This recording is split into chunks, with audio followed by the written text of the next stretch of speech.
Hi, humans of Earth.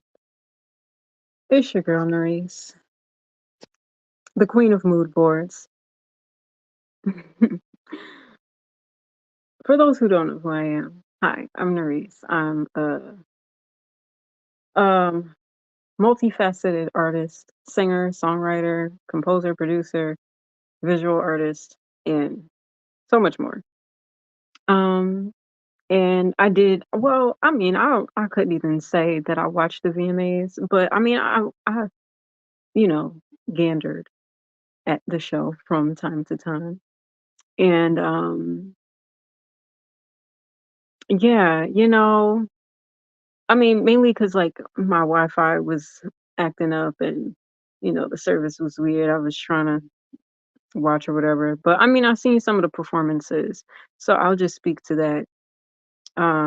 But, welcome to the live stream. I know it's mad late. I know, I didn't really specify if I was gonna live stream or not, but I did post a little bit on TikTok. Yeah, and I shared some thoughts. I tried to keep it cute. I mean, I try to be as PC as possible. But I feel like even when I do that, people find ways to twist things into being more controversial than it is. And what I realized, you know, it might be a hot take, but I'm just so grateful that I'm in an era in my life where my actual life and the things that I do on a day-to-day basis isn't really problematic. Like I'm not problematic. And I'm very grateful for that. you know, and despite what the optics look like. But I realized that a lot of things referenced. It's like shit that people gotta like pull from the past. You can't say shit about anything that I've done recently at all. Cause like really my life really be boring. It's really boring. And that's really why people are mad, I feel. Because I feel like most people don't see me as a human being and as an actual person. They see me as like a commodity or entertainment or this thing that they can just like move and manipulate. Like I'm not an actual person. Like I don't have real feelings and emotions and concerns and thoughts and perspectives and like I don't be making valid points when I'm on here. Um, and even the thing that intrigues me about that perspective is like even if I'm seen as like a commodity or just like this, outer worldly thing to be, moved around and, propped up for, I don't know, an agenda or storyline or whatever the case may be. You know, somehow, some way, even when there's knowledge of said storyline, somehow I get the brunt of the, you know, shade. Even though I really be minding my business, I don't be bothering people, and I really be trying to do good for folks, and people be fake woke, fake upset about shit. You know what I mean? Because like legitimately, like if people really care about the things that they think that they act like they care about, why would they wait like 6 years to complain about shit? Like if it was a real concern, you know what I mean? Like and mind you, like and something I'm thinking about now about certain stuff is like, say if there's like certain things going on before you're even involved, you know what I mean? And then, like say if it's just certain things that people are doing before you even like get involved with them and then like you get involved with them and then like I'm like, okay, well if this is cool, this is what they do, then fine. Like, all right, then I guess it's cool. And then somehow, some way you end up getting like blamed for that. But it's like, hold on. This was going on before I was even a part of the equation, or at least I was made to believe that. But even if certain circumstances were like set up to be that way, why play those games? You know what I mean? Like, why play those games if it's such a serious situation? And if it's so serious, why be upset about that shit years later? And people like, oh, some people play the long game. Y'all don't give a fuck if y'all try to play the long game, then y'all really don't care about what the shit that y'all act like y'all be caring about. Because why wouldn't you address that shit right then and there if it was a big deal? You know what I mean? Like, that's what I be thinking about when I see people, like, be fake upset about shit from years in the past and be wanting to reference things. You know what I mean? And it's like, where was this, since y'all know so damn much, since y'all know so fucking much, and y'all reference so much, where was the uproar when the shit was going down? Oh no, y'all really don't care. Y'all really just want to sit back and watch. It's kind of like when I think about like Amy Winehouse and people that were like slandering her for, just like drinking and taking drugs and stuff like that. And then all of a sudden, like, now that she's not here, everybody wants to be like, "Oh, she's such a great talent with ways and this and that." But it's like, it's people in her real life that were enabling her behavior. And it's like, why aren't those people being held accountable? And it's like, now she not here, now people wanna appreciate her for the artist that she is. But when she was here, y'all wanted to shit on her and put out tabloids on her and get pictures of her when she's clearly going through something. But why ain't nobody fucking help her? Nobody cared. Nobody cared to help her. They were just like, "Oh, she's a money-making machine. Yeah, she's talented, but we don't actually give a fuck about her health or the drugs that she's doing. We're just reporting the story because we're entertained by the mess." Y'all don't care about that lady's well-being, you know? Y'all don't care. Because if y'all cared, y'all have said some shit right then and there, you know? And it's like people wanna be fake woke and fake concerned about shit, but don't address things when it matters because it's like y'all care to be entertained by the mess rather than actually getting solutions. Like people either entertained by the mess or they just like to complain. Or they just like to be like, "Oh, you're doing this wrong and we're gonna point this out, we're gonna shame you about it." But it's like, okay, maybe let's try to understand why is that happening. You know what I mean? Like nobody takes the time and energy to try to understand the mechanics of a thing. And it's like, okay, you know, instead of like slandering somebody for, overindulging in alcohol and taking drugs, let's try to understand maybe why are they overindulging? Like, is it addictive behavior?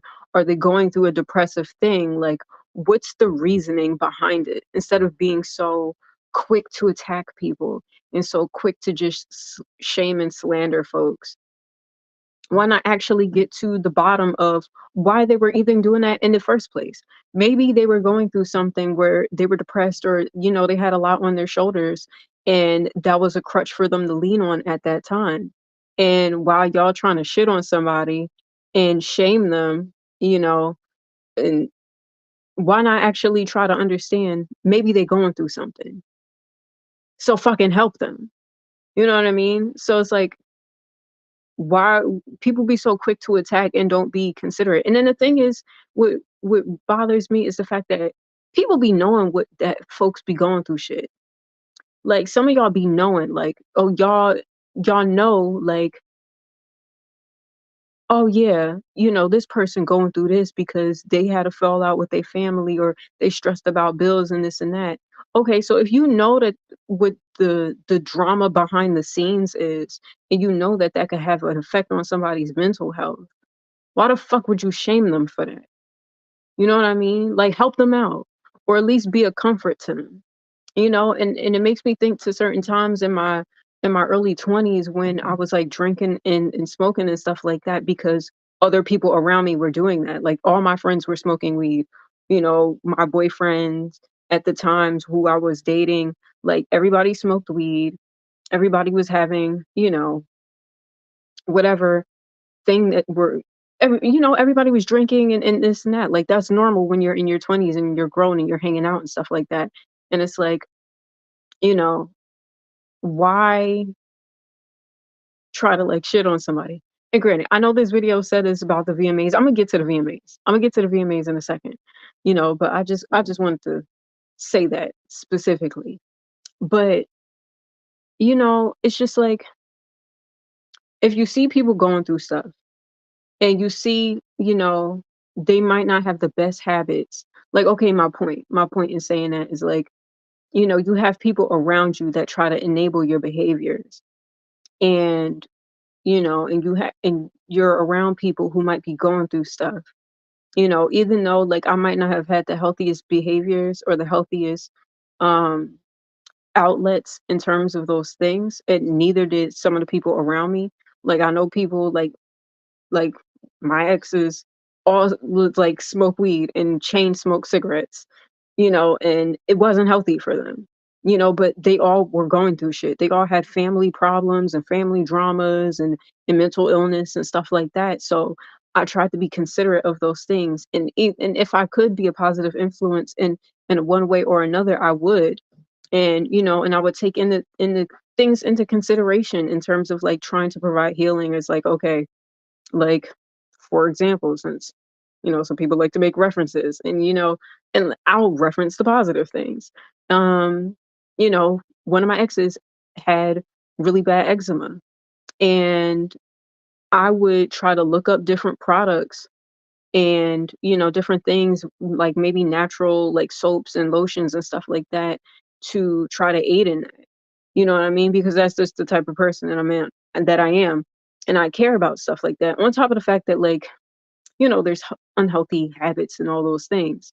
But, you know, people don't want to tell those stories though. People want to tell half-baked stories.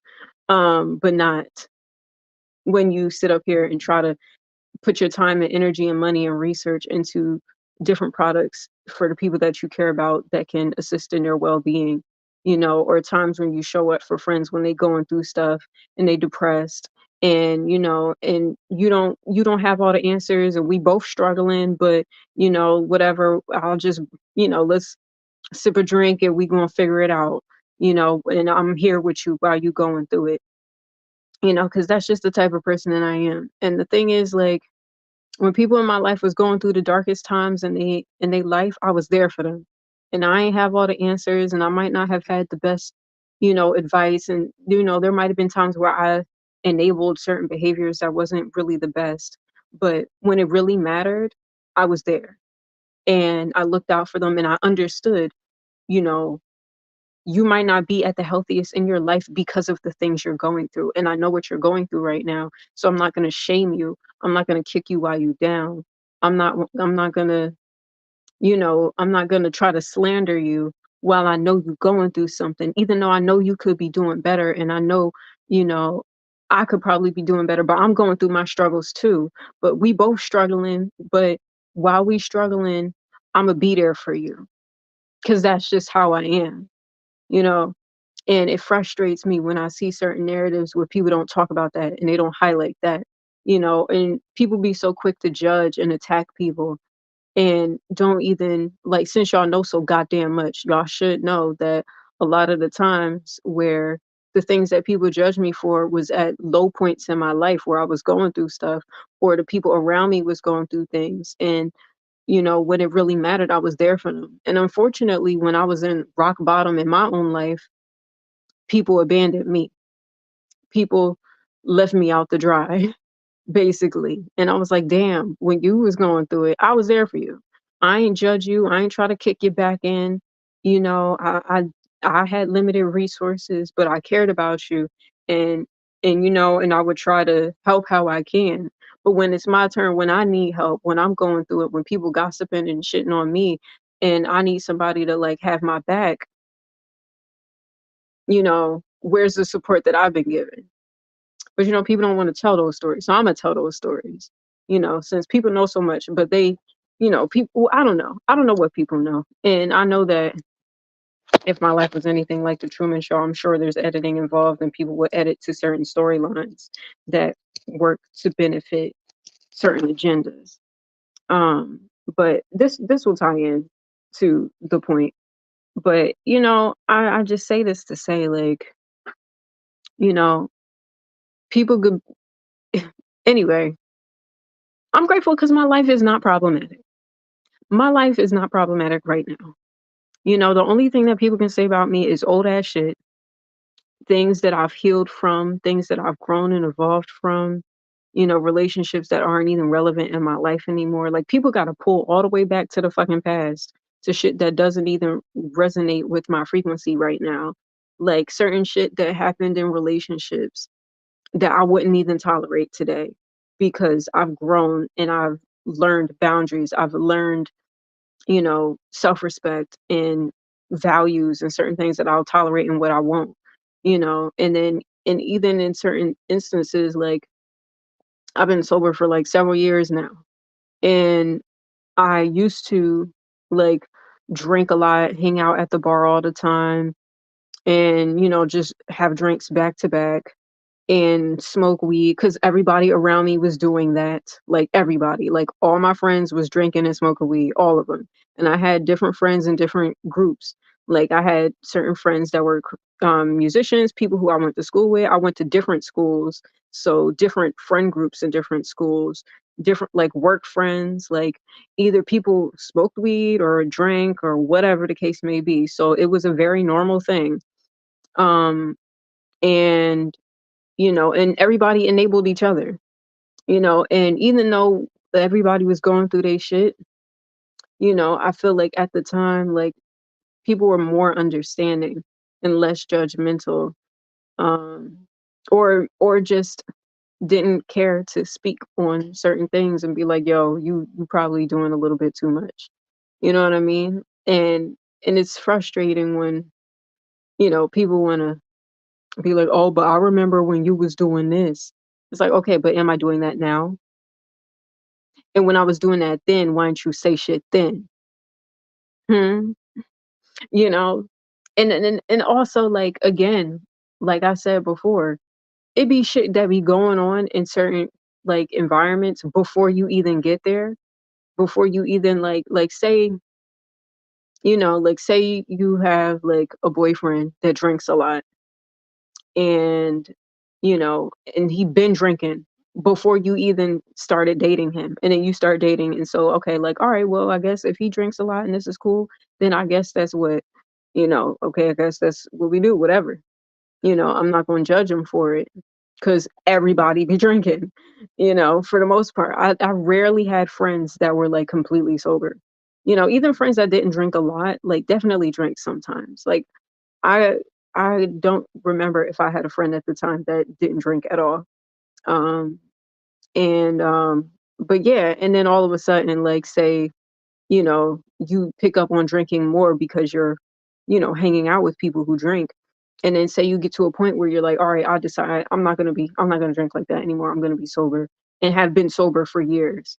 And then, you got people that try to you know, like spread rumors or like shit on you online and be like, "Oh, this girl was out here drinking and this and that, and she be, out here drunk." And but it's like, hold on, everybody was drinking. So what are we talking about? You know what I mean? And a bitch haven't drank in like years. So and if you had such a problem about me drinking, why didn't you say shit while I was drinking? And the thing is, it's not like people care about your health or anybody's health when they complain about these things and when they make these references. It's not like they give a fuck about like, oh, it can, this could be harmful for, your health and your, your organs or whatever the case may be. Like, no, they just be mad just to be mad. They just be hating and trying to shit on you just to shit on you. Because if they actually cared about your health, it wouldn't be a like, oh, let's make this a strategic thing where it's like, we're not gonna say nothing now, but we just gonna take notes and then bring it up later. Corny, whack, and it's like, yeah, if you actually cared about someone's well-being, y'all should have said some shit then, first of all, and then should have said something about said boyfriend that, and this is all hypothetical, by the way, should have said something about the boyfriend who was drinking prior to even being a part of the equation. So why didn't y'all consider that? And then mind you, and then say during that time of sobriety, you've, you know, donated money to organizations, to rehab centers that support, people who struggle with alcoholism or whatever, because even though that's not a part of your life anymore, because you actually care about the well-being of people who struggle through that, instead of slandering and trying to shit on somebody, maybe in the small ways that you can help, you you know, you donate to certain causes that support that because you actually care about people's well-being rather than just sitting up here complaining and then trying to attack somebody and shit on somebody. You actually do something to provide a solution to help, but people be fake woke on here and like to be upset and then like to reference it in their projects and stuff like that, and just for the storyline. And like I said, my life is very boring right now, aside from the fact that I'll be working on really dope music and my art is fly. And, and I'm the queen of people's mood boards. So, and I mean, our storyline aside, like the talent is there. Like you can't debate that. Um, but, and mind you, like in my own personal life, like when I have it, I try to give back how I can. Like I be minding my business, working on my music, and, go grocery shopping when I can. And then when I have it, I try to give back to my community, feed the homeless, donate to organizations and donate to different causes. But, people don't complain about that. People don't like to reference that. People don't like to mix that into their performances, because that's not exciting. Nobody cares about giving back to the community. Nobody actually cares about that. They don't care about that shit. They don't care about the well-being of people struggling with, homelessness and being hungry. Nobody cares about that. People care about the drama, for the storyline, for the plot. They really care about the plot. They don't care about people's health. They don't care about people's well-beings. People be fake mad and, for the plot, for the plot. And I think it's bullshit.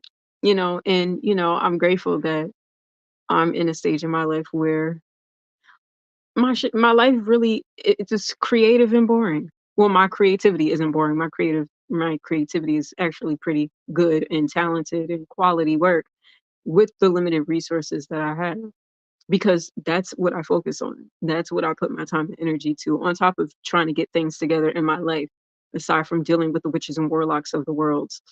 And, and when I can, giving back and doing good and, just trying to do good by people who have helped me at different times in my life, despite whether I have a relationship with them today or not. But I don't take those things for granted. I'm grateful for those things.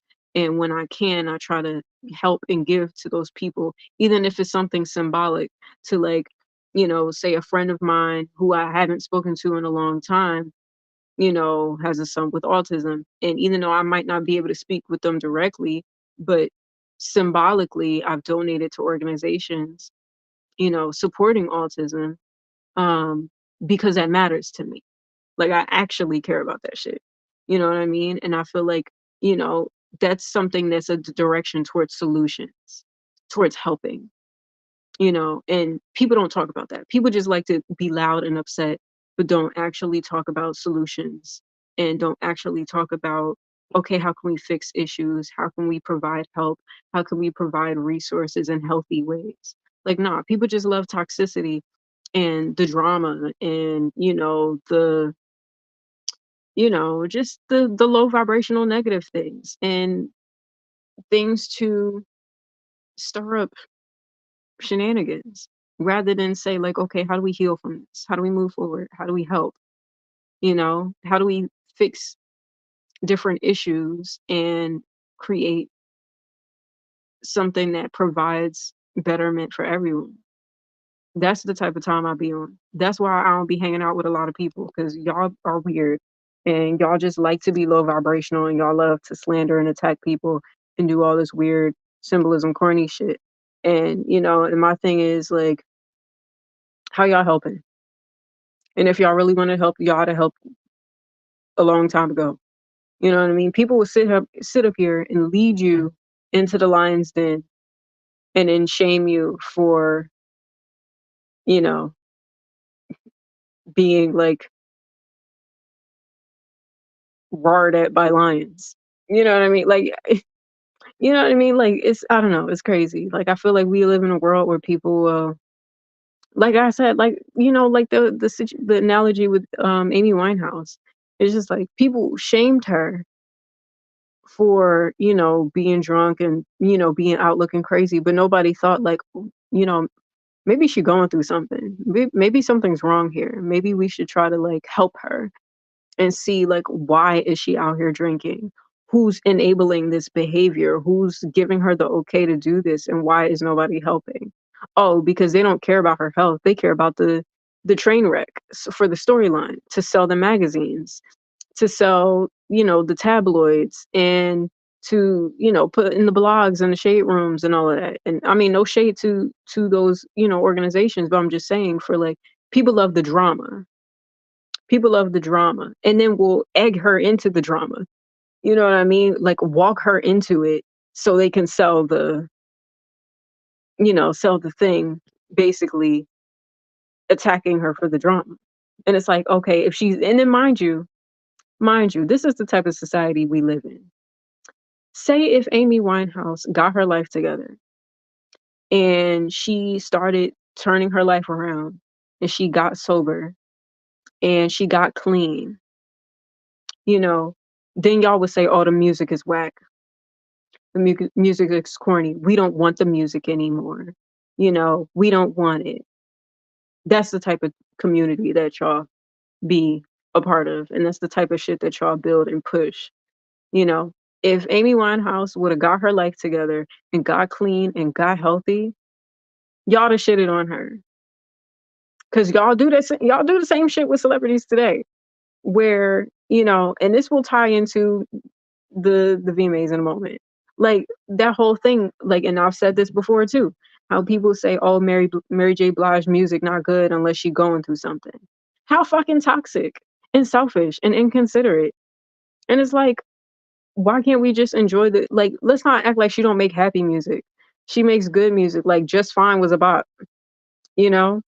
And it's like, okay, sure, there's the songs where it's like, she going through the pain and all of that stuff, but it's like, why can't we appreciate this artist when they're healthy, when they're doing well, when they turn their life around, when, because everybody got a past, everybody got dirt, everybody did some shit that they probably wish they didn't. And people probably have traumas where they've been a part of some things and was forced to do some shit that they didn't want to do, but it's a part of their story now. It's a part of their history, and instead of trying to live and constantly regurgitate and ruminate on that trauma, they want to change their life for the better and be healthy and do well in their life. But nah, y'all, y'all, society, not the village folks, but y'all will intentionally stir up the drama. Y'all will intentionally bring up old shit just to stir up some drama for the sake of entertainment, not giving a fuck about how that's affecting somebody's health, how that's affecting somebody's well-being, because and y'all act fake woke, like y'all care about people's well-being, but y'all don't say shit in real time when it's happening. Instead of pulling somebody aside and just being like, "Hey, yo, Amy, I love you, but you drinking too much, honey. And I don't want to seem preachy, but I care about you. I love you. And I want you to be around longer. I see you going down like a road, I see you going down a path that don't look, you know, healthy. And because I love you and because I care about your well-being, I'm going to keep it real with you and I'm going to tell you the truth right now before it gets bad." You know what I mean? And maybe she had that in her life and I don't know.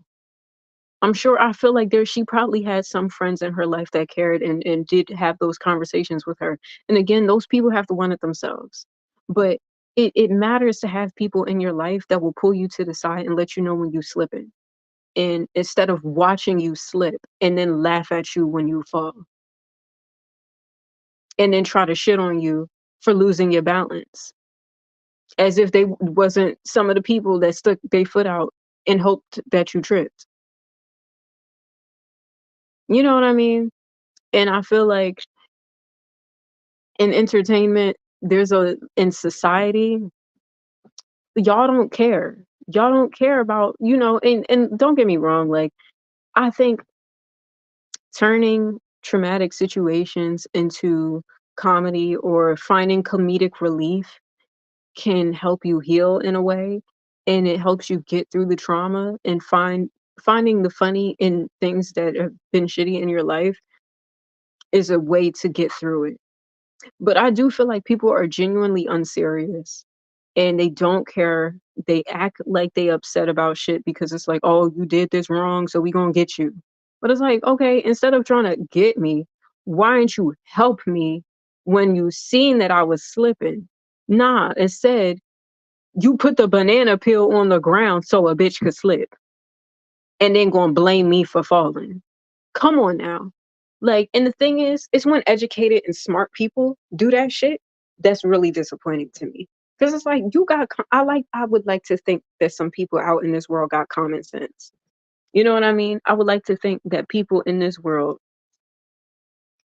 has intelligence, and it's when the people who,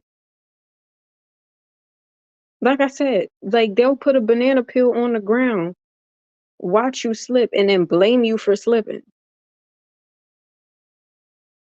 and then see you struggling to get up and then shame you for why you ain't get up quick enough. How does that make any fucking sense? And then we'll get a gang and a whole community of people together to laugh at you for slipping and falling and laugh at you even though you trying your best to get up. And will hold you down. Will deliberately try to hold you down and then film you and reference you and then make content about it and laugh at you and all these things. Like they wasn't the ones that put the banana peel on the ground in the first place.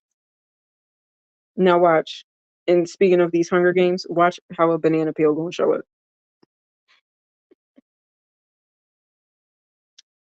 But y'all know I'm right though. Y'all know I'm right.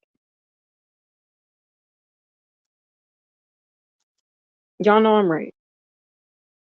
And I will keep saying that because, sometimes things need to be repeated for people to really understand how asinine society has become. And it's like, oh, it's a funny reference. Oh, we gonna laugh and joke about it. And it's like it's one thing for it to be like comedic relief, but it's another thing to really like laugh at somebody's pain and you see that they trying to get it together. And you see that they were put into situations.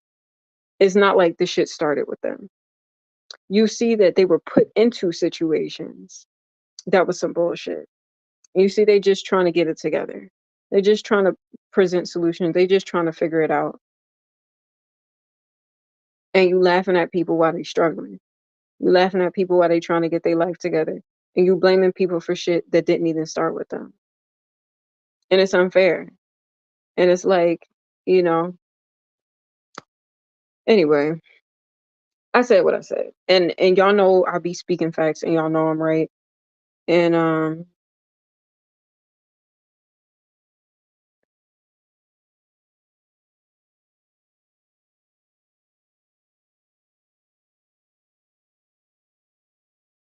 I don't know what this person is saying, and I repeat this message.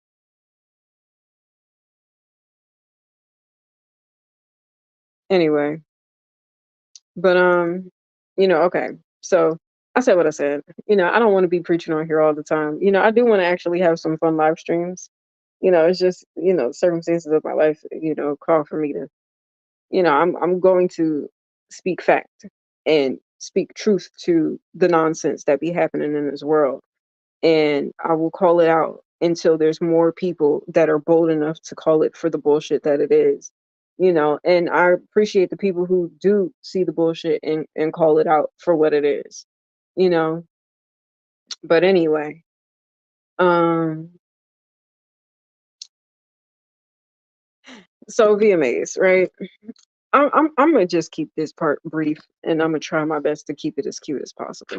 I didn't see the whole show like start to finish, but one thing I will say is that I don't know. I feel like the BET Awards was more entertaining to me.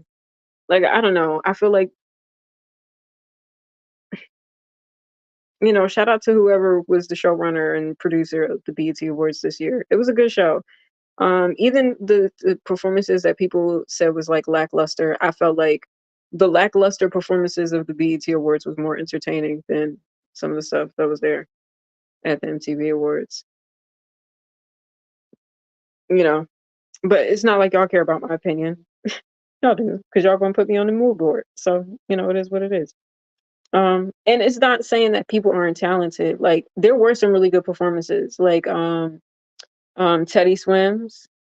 Shout out to him. He was talented. I only saw like one performance of him. I guess he, was doing like a set and then they broke it up in between, like before the commercial breaks. And he did a cover of Stay by Rihanna. And it was so good. And I was like, yes, somebody that's just up here without the theatrics, without the, symbolism and all of that stuff. Like symbolism could be cool if you like actually trying to say something. You know what I mean? Like if the symbolism is actually moving the needle forward and like invoking thought and like you know what I mean? Like if it's pushing the envelope for something. I feel like people like use symbolism in a way where it's just like, we're just making this reference. And it's like, okay, so what you doing with the reference? Like, you know what I mean? Like I feel like a clever usage of symbolism, even though it's not a performance, but you know, Lady Gaga's 911 video, which I think is ironic that I'm mentioning that. Well, it's technically 912 today, but where I am in the planet.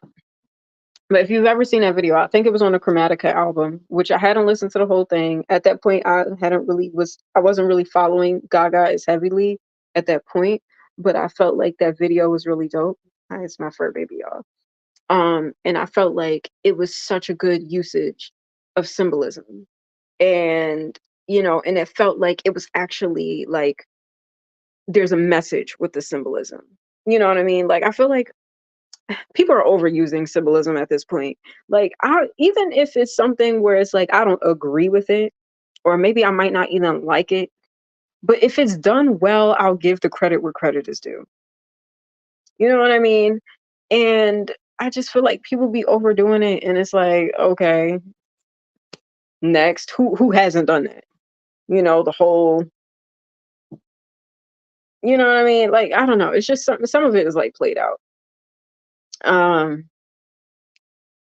like for example, and again, I really don't need to be defending these artists because I feel like I be seeing other people shit on these artists, and I'll be like, me of all people should be on the hate train of like shitting on these people too. But I will always give credit where credit is due. And if I like something genuinely, I'll say I like something. Um, and I say this because I've already said this before. And another live stream, actually around the BET Awards. Um, the film that J Lo did for her album, like the "This Is Me Now" or later or something like that. You know, and mind you, I've grown up a Mariah Carey fan, and I know there's like this unspoken beef between them. I'll speak about it because who gonna check me? Um, you know, um, and like I said, I've been a fan of Mariah for years. Still a fan, because I'm like, it doesn't change the fact that the music is good. Um, yeah. Oh, I'm always been a fan. And with J Lo, I feel like J Lo is a talented creative, and people. I don't know. I feel like when it's like popular to like try to clown somebody, even if they do something well, people are just gonna clown them. Even like just because it's like it's the popular thing to do.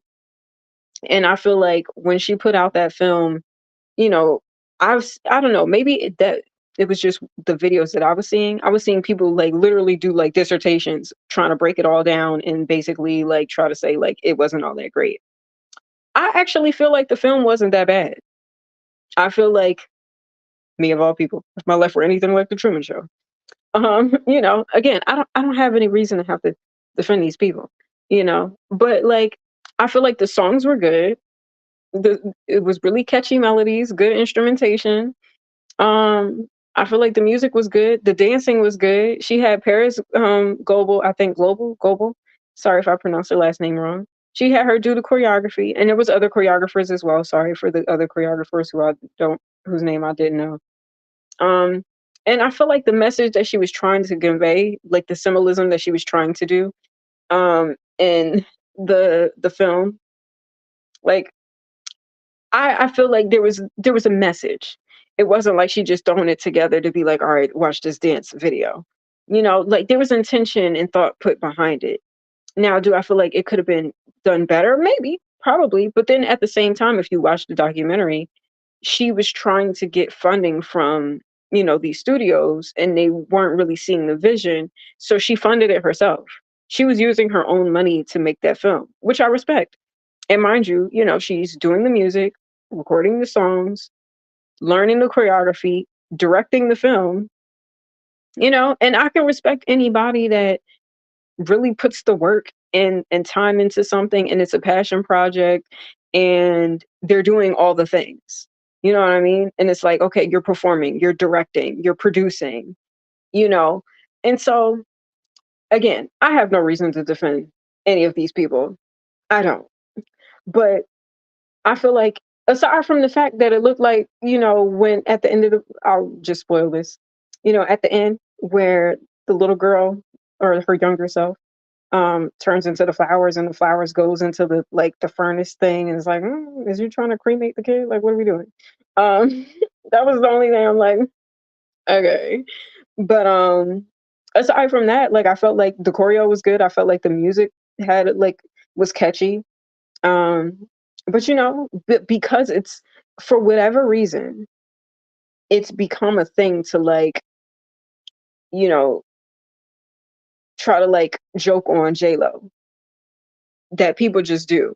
And like say if she does something like good, people aren't gonna give her credit because it's like, it's just a popular thing to just try to laugh and discredit her, which I feel like is so corny because it's like,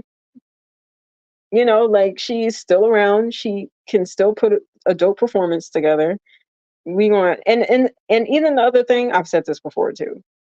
I feel like she had a valid reason to be upset about the whole halftime performance thing of having to share the time with Shakira. And I don't think it had anything to do with, oh, I don't want to perform with Shakira.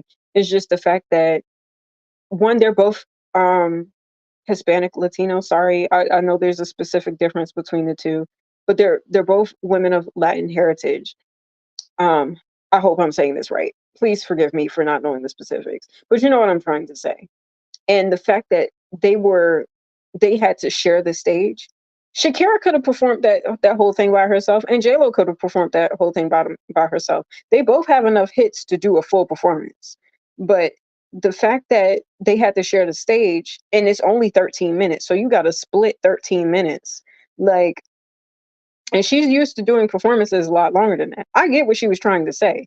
But again, because it's already ingrained in y'all to be like, oh, she's complaining, she seems ungrateful. But mind you, if any other artist said the same thing, y'all would have been like, yeah, why they gotta split the time? Why they gotta share the stage? She got enough.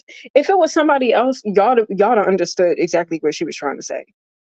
You know what I mean? And my point in saying this is that because it's ingrained in y'all to be a hater with certain people, y'all won't even compartmentalize and have the maturity to look with a lens to be like, I might not care for this artist, but they have a point. And even though I don't really, listen to this artist or I don't watch this or I didn't like this one project or I didn't like when they said this, but this particular thing that they're saying right here, they're actually making a point. Cause y'all cape for who y'all want to cape for. You know what I mean? Like y'all be so fickle, okay? And y'all, and my thing is like my point in saying this is hopefully that people could be open-minded enough and mature enough to really look at a situation logically and not so emotionally, and look logically and really think, why exactly are you actually upset?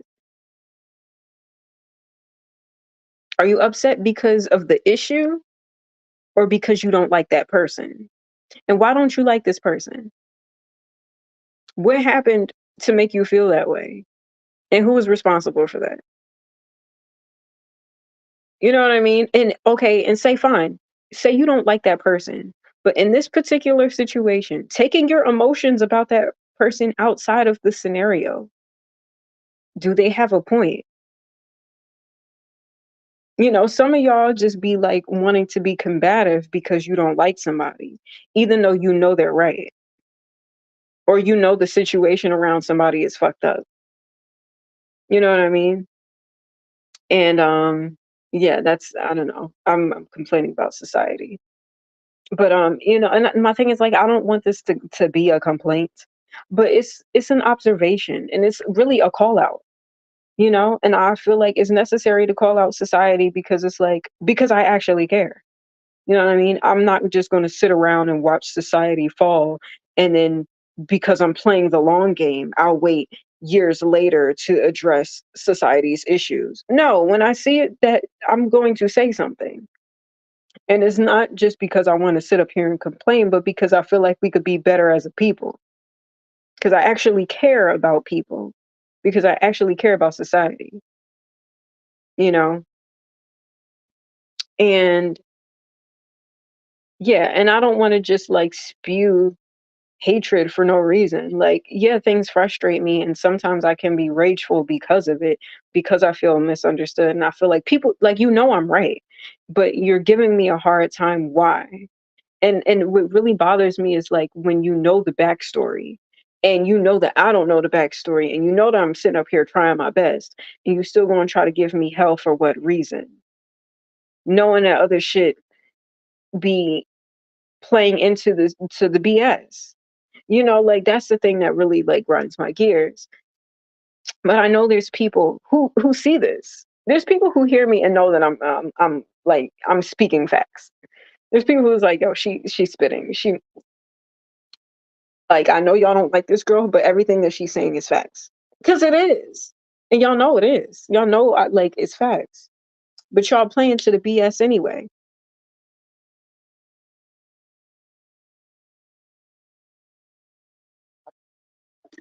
And what's really interesting is like, what's so crazy is like, say if I'm just gonna use this Truman Show analogy because like that's just, I don't know, it's a part of the brand at this point. You know, say if Truman from, the Truman Show,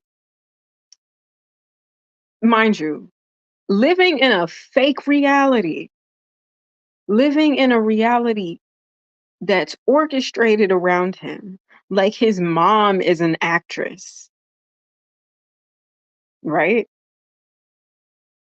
And there was a scene in the movie where women who are watching the show were talking about the show and they were like, yo, why didn't Truman just leave and go be, leave and try to go for Fiji?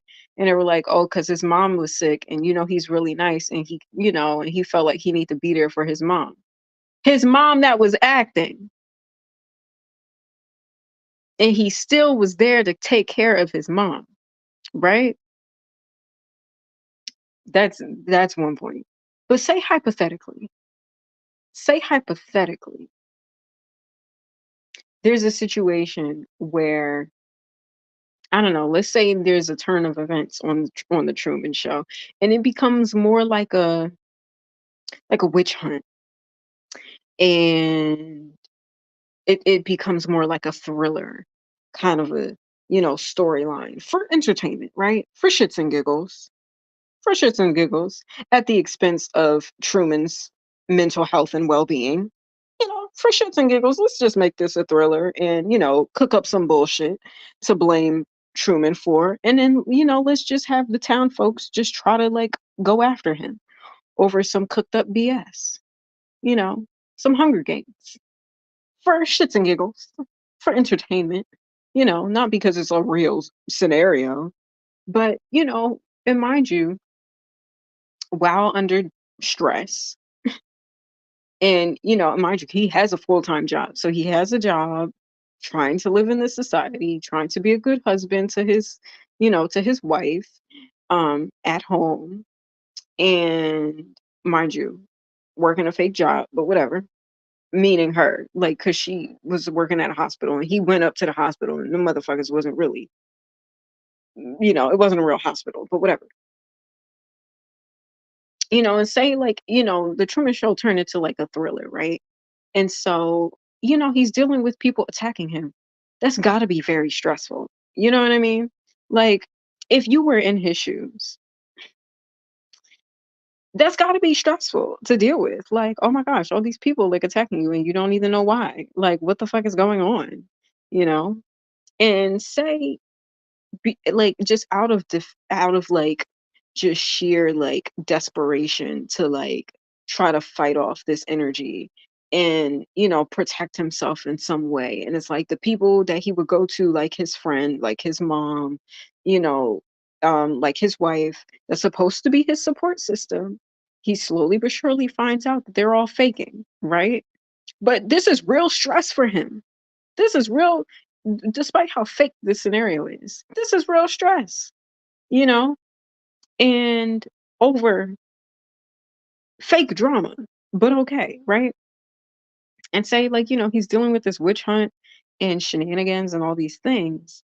And, you know, out of a means to like try to protect himself, say he takes like a souvenir or like a item of sentiment that meant something, but he was using it in means to like protect himself, to fight off the stress. And mind you, he can't go to nobody to determine whether this is a good method or not, and he's just trying to figure out what the fuck is going on. He's just like, why is all these people coming after me? I don't even know y'all. What the fuck is y'all problem?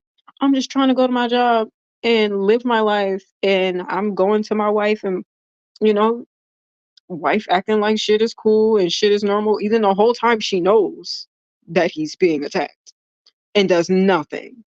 If anything, probably instigated the whole situation, you know, because that's her role in this fake ass show, you know, and whole time he's just like out here trying to live his life, and then and of course in the means of like trying to protect himself, um, you know, and not really knowing the right or the wrong way to do that, um, he does something that might be offensive to some, and that wasn't the intention. The intention is, oh my God, a lot's going on. I'm just trying to fight off this energy. I don't know. Let me just try to, um, condense this energy because I know it's being, I know there's a lot of negativity out here. And let me just try to condense this negativity. However, you know, ain't nobody really there trying to tell him like, "Hey, yo, Truman, maybe that's not the method." Because nobody's telling Truman the truth. Nobody's trying to help Truman. And the people that try to help Truman get silenced or thrown off the show, right? So, and then, of course, because nobody actually cares about the issue at hand, people only really care about the fact that it's more ammunition to use against Truman. That's really all it is. They don't care about what he actually did. They're just like, he fucked up. All right, cool. We'll use that. Let's add that to the docket and as ammunition, and then slowly but surely reference that and use that to torture him. Even though we really don't care. Even though the sentimental object is probably fake too, or whatever. Who knows? How could he know? How could he know? His own mom is faking. So how would he know real and what's not at this point? How would he know if he's genuinely offending someone when everyone's lying to him? You know? And it's like, what's the point? How can you be loyal to people who are lying to you? You know what I mean? Like, imagine being in a reality where everybody in your life is lying to you, and somehow, some way, they get offended because you're not loyal, and you're just trying your best. You're just trying to like figure some shit out. You're just trying to live your life. You're just trying to understand what's happening, get some clarity, hope fix these problems to make this shit go away, get to a solution, understand what people's problems are, why this energy is coming your way. Like, you're just trying to get clarity and understanding of what the fucking situation is. And then lo and behold, he discovers that he's on this fake fabricated show. And then somehow, some way, baited into being the enemy. And then mind you, like he's in this car, and then the radio is reflecting what he does or whatever the case may be. Could be magic, could be, Big Brother, who knows? Um, he's watching TV. The TV is fake. It's reflecting his life. And it's like, you know, and my point in this is like, how are we upset at Truman? How does that make sense? How does that make any sense? When from day one, his life was meant to be drama and chaos for entertainment.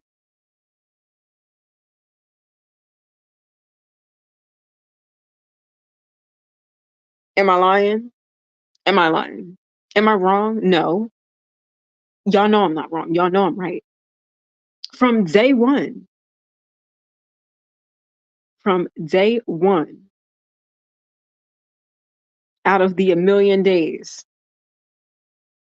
on this show, his life was set up. The storyline, the script, the agenda, the plot, do it for the plot. The plot was intended to be chaos.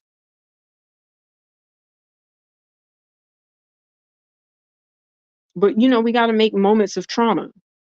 So that's when that whole situation happened when he was a kid. And, his father, passed away. But really, he wasn't actually dead. They just took him off the show.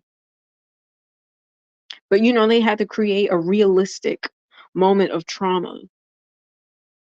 And then he struggled with water for a long time.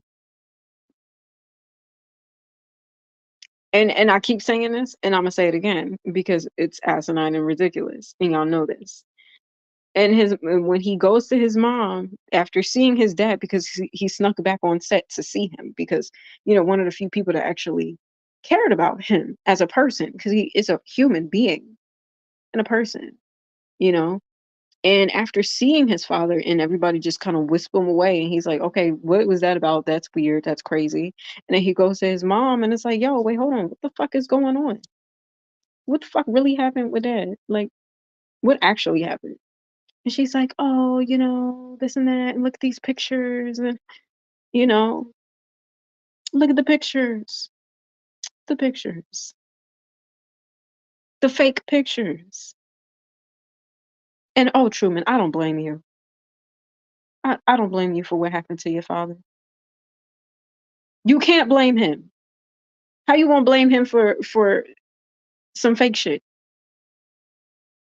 Make that make sense for me. Make it make sense, cause it don't. Cause it don't. And and Truman's just trying to live his life. Hey, Jim Carrey.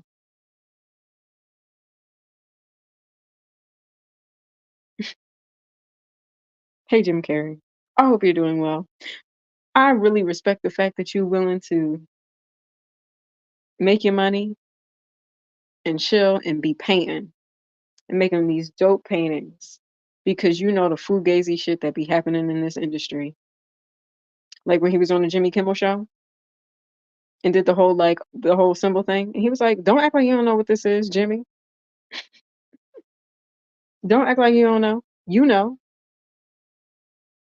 But Jimmy got to keep his job. He got to keep the show. He can't be out in the Illuminati secrets. You know, I'm like Jim Carrey. You're stirring the pot here. You're talking too much. But thank you for being bold enough and courageous enough to call this shit out, and also making iconic movies in the midst of it all. I know I'm talking about everybody that's not at the VMAs because they're gonna get the promo anyway, right? Some of them performances was cute, but this conversation is more interesting. Am I right? I am. Um, anyway, um, yeah, I really, and you know what I realized? A lot of the people, not everybody, not everybody that be low key, but a lot of the people who be bold enough to stand up to the powers that pull the strings and be operating a lot of the shenanigans in the entertainment industry and even like in government and stuff like that. They be laying low. They'll pop out every once in a while. And because like they know a lot of the stuff that's pushed to the forefront is fugaziness. Like it's a facade. Like all the things that are pushed for the people to see is fake. Like they don't really look like that in real life.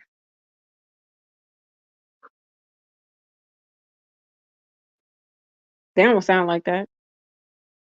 Turn the auto tune down. And look, I'm not saying I'm the most perfect vocalist because I'm actually, well, I was kind of forced to be in a situation where, you know, I'm bold enough to live stream my mistakes as I'm working on my vocals. But we're not gonna act like the vocal talent not there, you know. But the mic be on though. The mic be on. No auto tune, respectfully.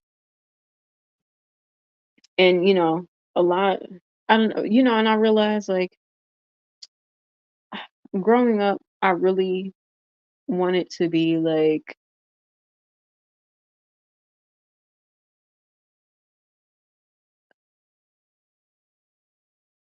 one of the like one of the big artists out in the world.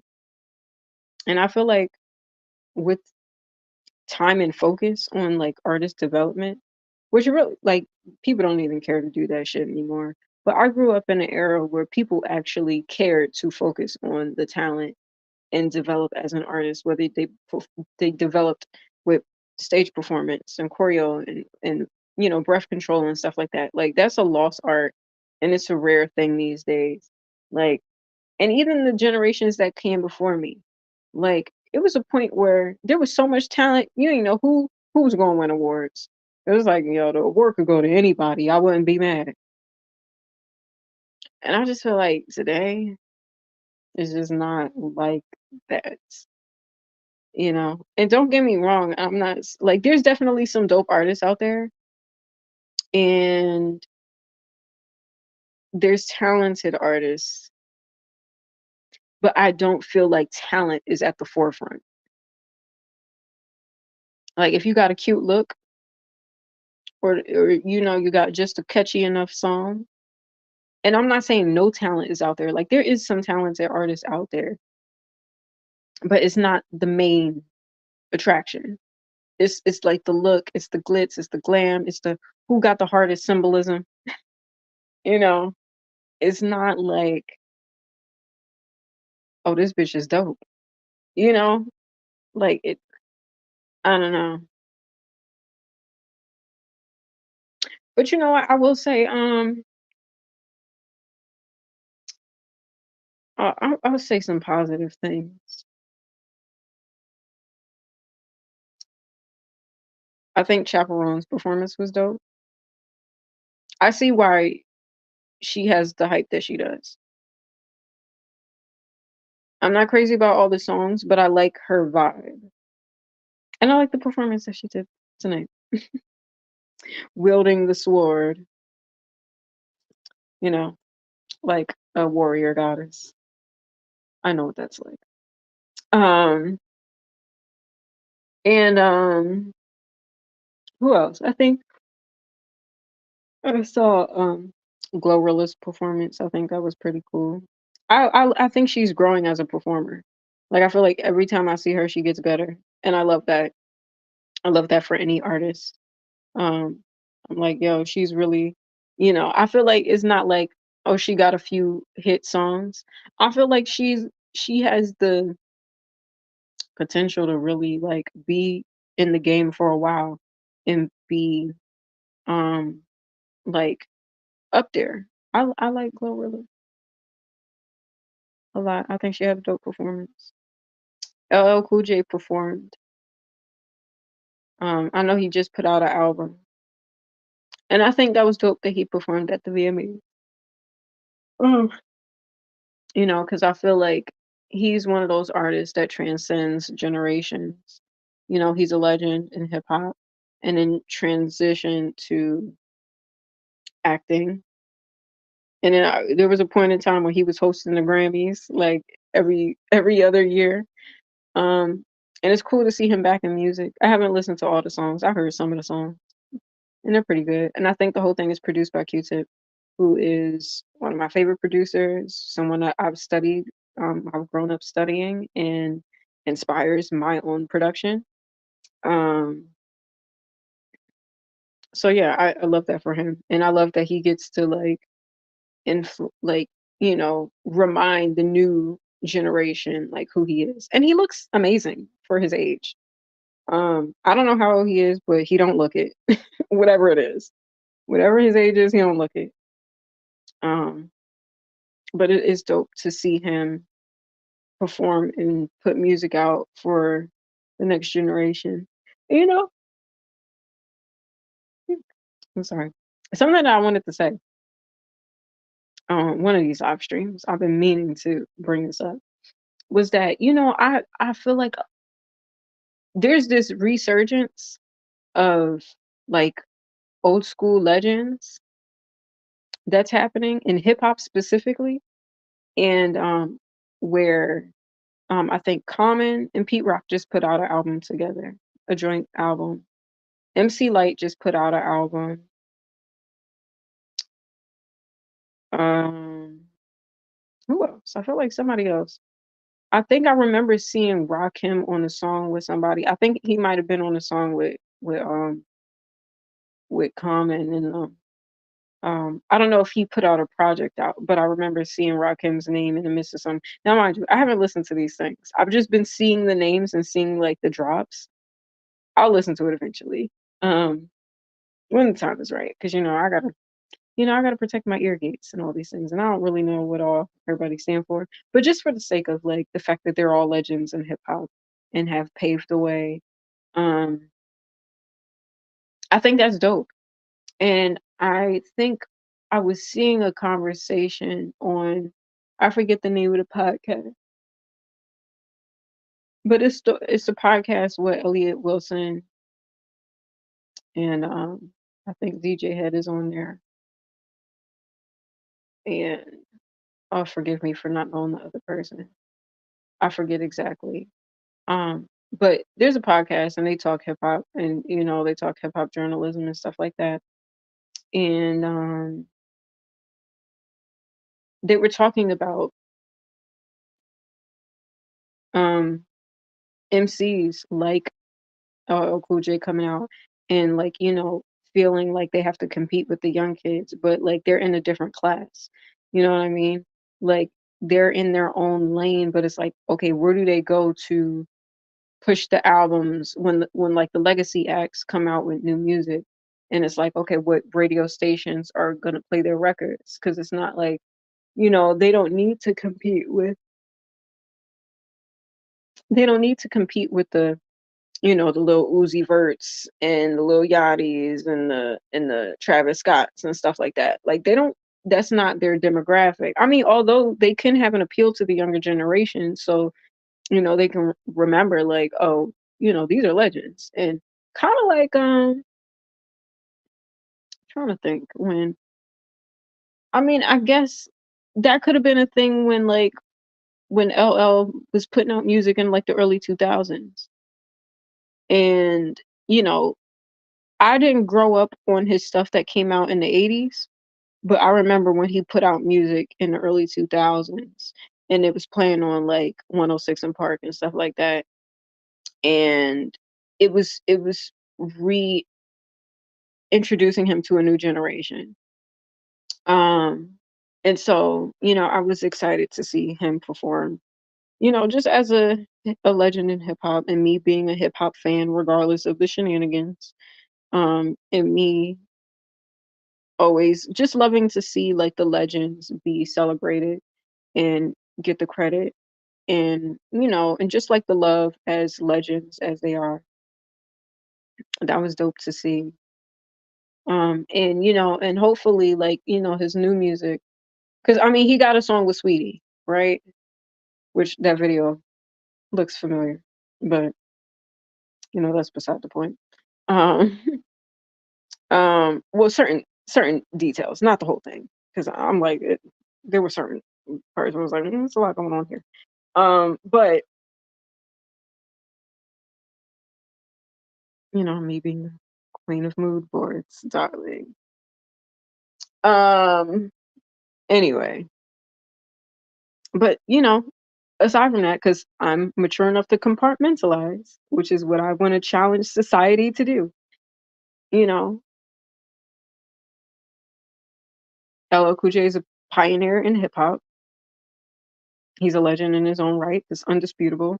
He's a multifaceted, multi-talented, creative, and um, and yeah, I'm glad that he was performing at the VMAs. I would have loved to see him perform at the BET Awards, but I don't think his project was out at that point. I don't know if he had any songs out then. Um, but it was still dope that he was at the VMA stage, and I felt like that particular audience at that stage um was dope. And I think wasn't he there last year or the year before for the 50 years of hip hop? I feel like he performed with the 50 years of hip hop. So, to see him back, like consistently there, and I mean, I wonder if how that's helping, or maybe that influenced him to get back into music, maybe like being on stage for the 50 years of hip hop and all the plethora of performances during that time might have been like, you know what, maybe I can get back into this music thing. I don't know if that was the inspiration. I don't know. I know he's been doing interviews. I've seen some of them, not all of them. I don't care to watch all of them. No shade. I don't. But as a fan of hip hop and just for the respective legends, I love to see that he's out here doing his thing. You know. Um, and who else? Oh yeah, there was a white boy that was performing.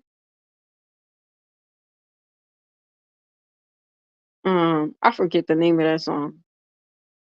I think it was Morgan Wallen. I know the name. I think I know the face. Maybe I don't know. But he did the backflip off the piano and then went back into singing. Crazy. And he landed that shit real like stuck the landing, honey. I was like, he could have been at the Olympics. I'm like, okay.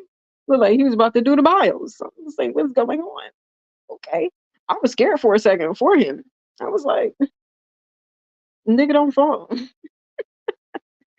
But he didn't. He landed and he went right back into the vocals. Shout out to him for that. That was a dope performance. I didn't watch the whole thing, but I seen that moment and I was like, yo, that was dope. Um, what else? I think I think Meg performed. Yeah, that was cool. Um, you know, red symbolism and all of that stuff. It's a lot going on with that. But I think um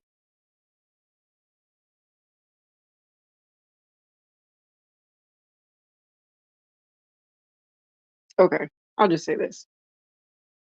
I think Meg is a really dope performer, and she's grown and evolved through the years. And, me just being a fan of hip hop and a fellow Aquarius, regardless of, you know, keyhole turns or whatever. Um, like I said in my live stream, there's many a time where I've supported her, especially when she was going through the whole thing with Tory Lanez and people was, making fun of the fact that she got shot, which is really corny because that was a real assault on her life, regardless of who did it, because I feel like that's up in the air. But in real life, she actually got shot and went through real trauma from that. And mind you, she's an artist in the industry. Both her parents aren't with her, and she's just trying to navigate the game, right? And then dealing with the stuff with her label. So, like, I felt for her as an artist, knowing what that feels like, in my own way, not to be shot. I rebuke it in the name of Jesus. But just like, going through traumatic moments and then people making light of it and making joke of it, like it's just something to reference in the song, you know, even though because Eminem is who he is. I'm not gonna lie, the line of Houdini was a clever line, but you can expect that with Eminem though. But just to see other people and other women, attack her for being assaulted or just not even believing her experience, that shit was shitty to me. And I didn't like that for her. I hated when she went through that. Um, and I've spoke on that several times because I thought it was corny then, and I think it's corny now. And I'm glad to see she's grown and evolved from that situation. And the more details come out about it and this and that. I don't want to talk too much about it just because I don't know all the details. I just know she was hurt in that situation, and I'm glad that she healed from it.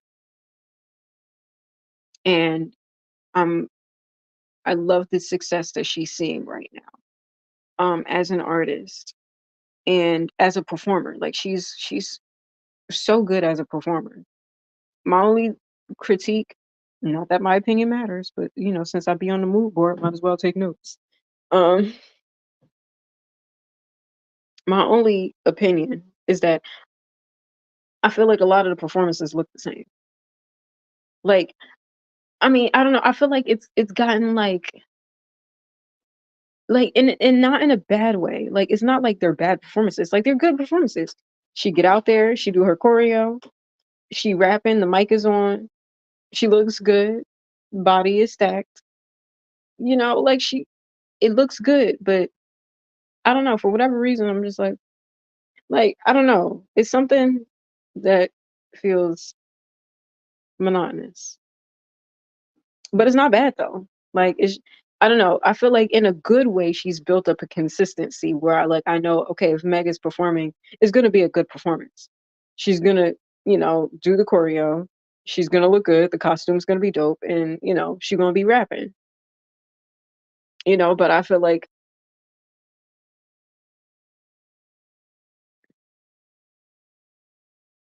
in a way it's consistently good, but I feel like it's kind of plateaued. Like if it just all feels the same at this point. And I'm sure like people who, the hotties don't come for me because y'all be coming for me over some bullshit. Not the hotties, but I'm just saying people in general. You know, like I feel like it's gonna be dope. It's a dope experience, especially if you know the music and you know the songs. I don't listen to her music like that. I know some of the songs. Um, but and I'm sure like if you go to her concert, it's a good time. I'm not saying that it wouldn't be. But I just feel like, a lot of the performances look the same. Like I think, okay, like maybe the BT Awards performance was different because like the lighting and the colors and the lighting and the outfits and stuff like that. But it gave what I thought it was gonna give. She looks good, sounded good on the mic, performed, she did her choreo and she looked great. You know what I mean? Like I don't know how to like maybe like something needs to shake up the performance a bit, you know? Like I don't know, maybe she needs to like fly down from the sky or some shit like that. I don't know. And if she does that, you're welcome. You know what I mean? And it's not like a criticism like, oh, her performances are trash or anything like that. It's not a bad critique. It's just like, okay, it's predictable at this point. And I feel like she got the budget to do more. And yeah, like I don't know, like something got to be different.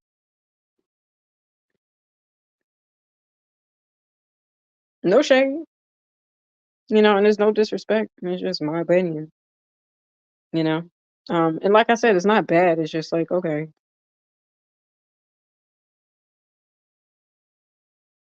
um, but yeah, but of course, society being who they are. But I challenge y'all. I challenge you to be able to compartmentalize what I'm saying and know that I did give her credit and say that she's a good performer and and she does well.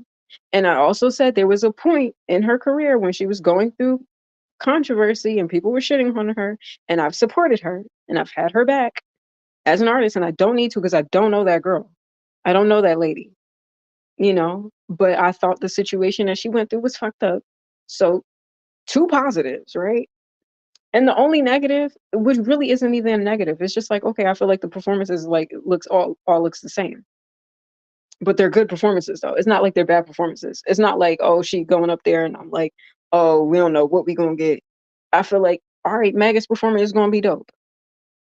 But it's not exciting to me, you know. And I feel like of all the things that could be said about her, I feel like that's pretty tame, you know. But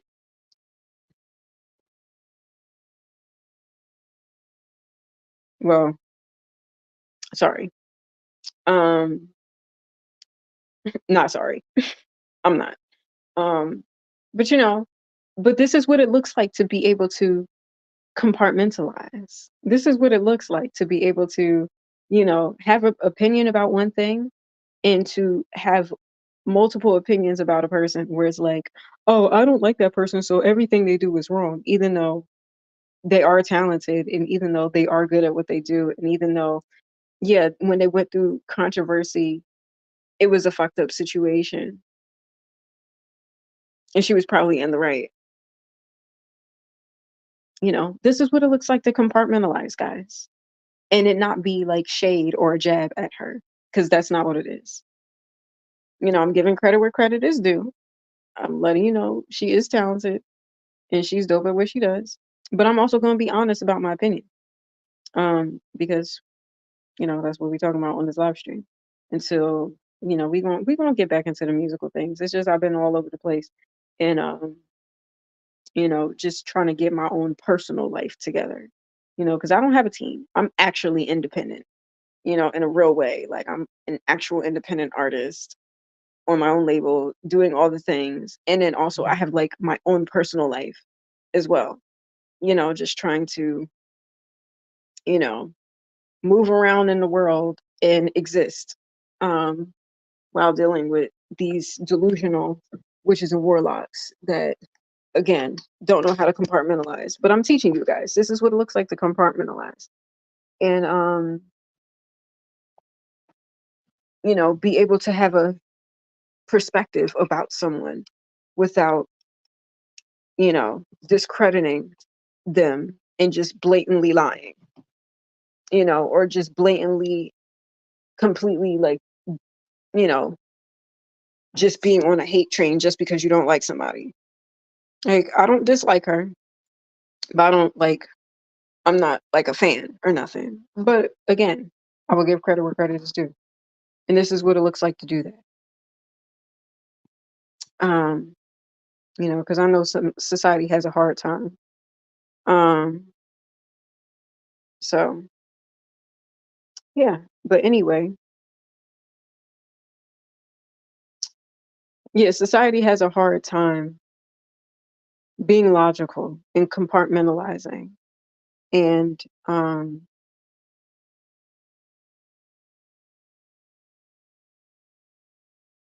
yeah, and just being honest. And this is what it looks like. I implore that you try it in your own life. Okay, who else was there? Um, there were some other performances.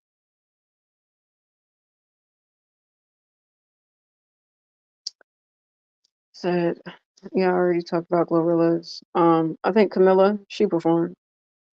That was cool, I guess. I don't really listen to her like that, so. And the thing is, like, she's a talented girl. Again, this is what it looks like to compartmentalize opinions. Um, I'll be honest here. I'm not crazy about her. I'm not.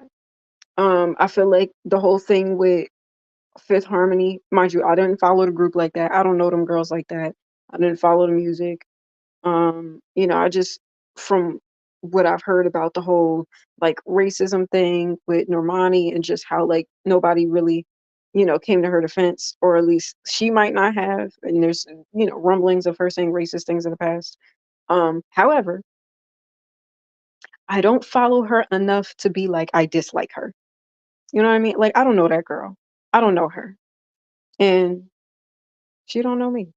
Um, or maybe she does. I don't know. Maybe she might, because I am the queen of people's mood boards. Who knows?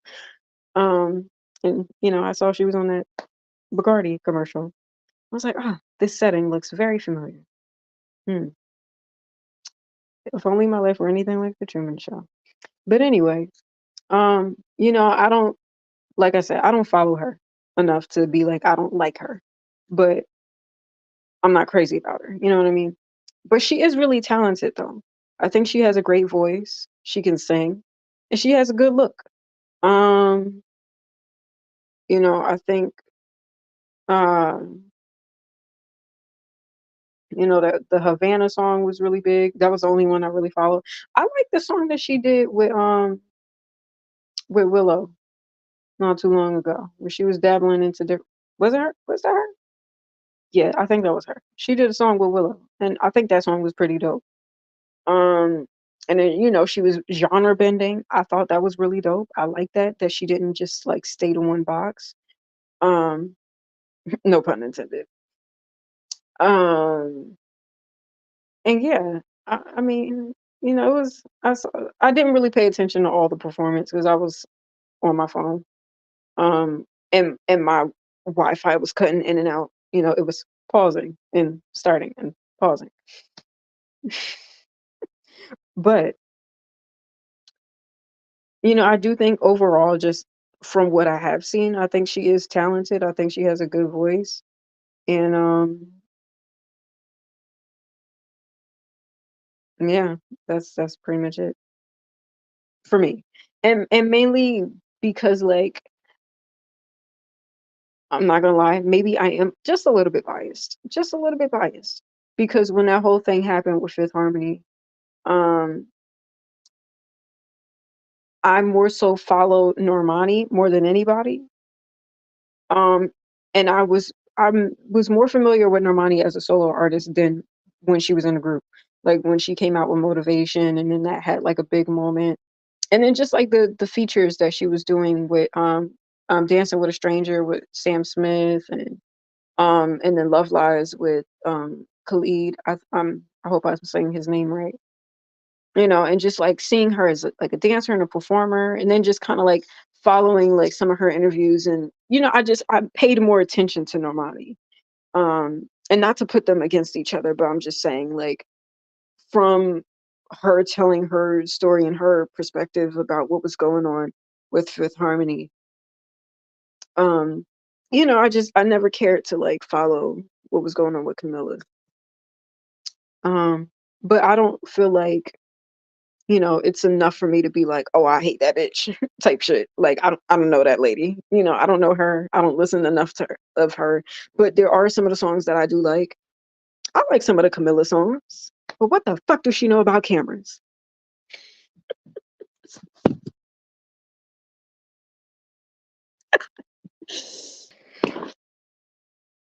But that's funny. Um I see some of these comments. I just a lot of times there's trolls. So, if you being genuine in here, then I might interact with you. But, you know, we'll see. But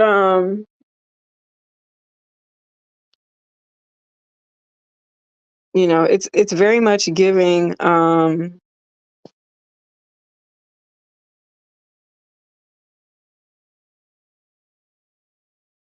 Kurt Cobain. Shout out to Nirvana. More life. Shout out to the legacy.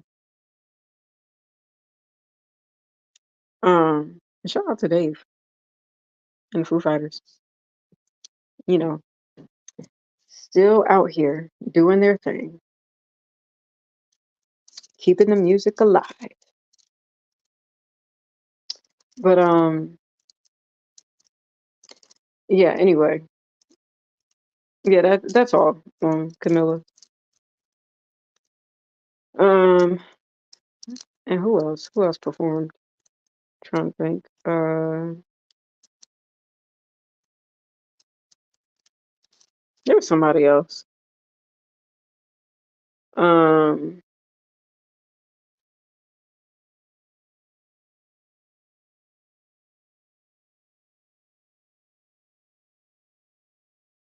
I don't know. I think that was pretty much all I've seen. I feel like I don't know who opened the show. Oh yeah, that's right. Meg Thee Stallion. She was the host.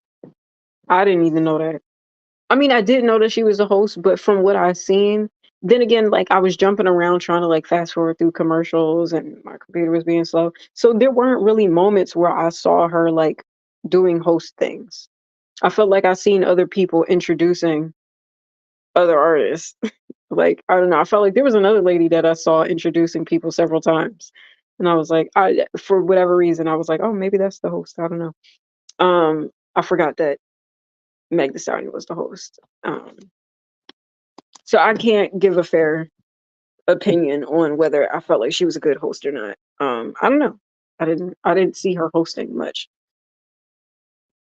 Um, yeah. And I mean, what else? Yeah, that was pretty much it, I guess. Okay. I was like, I don't know how. Okay, I'll just say it here. I might still post it on TikTok because fuck it. Who cares? Anytime when I try to be PC, y'all find ways to twist things and complain about something else anyway. So fuck it. I seen Sabrina Carpenter's performance and something what I was saying on TikTok. If my life were anything like the Truman Show, you probably already know what I was saying on TikTok. But I saw some of the performance. I like started in the middle of it. Um, and I mean, it was cool. It was a cool performance in terms of like production. Like the production was dope in terms of like, stop here, do the choreo here, or we'll come down from the thing and then make it seem like the moon man is trying to grab her. Okay, I see the, you know, reference. But yeah, I mean, I think she sounded good. I think um I think the mic was on. Yeah, yeah, yeah. She was talking. She was talking in the middle of it. I don't know. It sounded like the backtrack was there, but I could be wrong. Um, and yeah, I mean, it looked cute for what she put together. And what's funny? Again, me defending these artists, and I really don't need to. Um, you know what I was saying on my TikTok was that there's this clip of Azalea Banks going in on Espresso and was like, "That ain't the song of the summer. That song is basic. It's alright, ain't it ain't even." She was basically shitting on the song, right? And I was just like, and the thing was because she was, I think, working on like remixing "Nasty" by Tinashe, which is it out yet? Cause bitch, and she said she was working on like three of them. So like, okay, did you put it out? Cause I mean, if it's out, then I'll check it out and see what it's about. And I think, and the thing is, again, me, showing love and supporting these artists, and they really don't deserve it. Because I really should just be supporting myself. But I love to give credit where credit is due. Um, One, I think Tinashe is underrated. I love that she's getting this moment, and especially as an independent artist, especially after everything that she had gone through with RCA and them basically stifling her creative control over her projects. And once she got out of there and she was doing her own thing, she really flourished, especially with albums like Songs for You and uh the 333 album. That was when I really started like listening to her. um I really like that album for the most part. um and I feel like she's really dope, and I didn't like when Chris Brown was trying to shit on her and was being like, oh, name 5 Tinashe songs. Like, I ain't like that. um you know and really the tea is that he tried to approach her and she wasn't feeling it. And I feel like, okay, yeah, sure, he probably has more, well, he does have more hits than her, but when you consider everything that was going on in her situation, like, you can't blame her, which is what compartmentalizing looks like.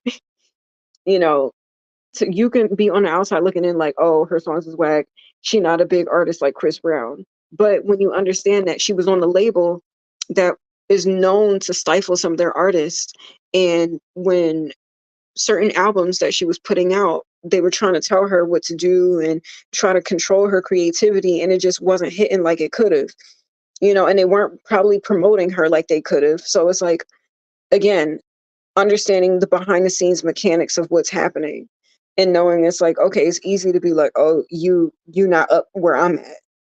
But okay, but she's going through all of this stuff at the label, and she's on a label that's not pushing her and not marketing her the way she could have been. So it's like, don't look at her, look at the label. You know what I mean? And then when doing it independently, she came out with really dope music. And I say this to say, and I saw her live. I went to her show during when she went on tour during 333, and it was amazing. Like, she's really an athlete. Talk about athletes. um Article references. But she is, I mean, and that's not the first time I've said that about her. She's really an athlete when she performs. Like, she gives you a full show. She's doing full out choreography.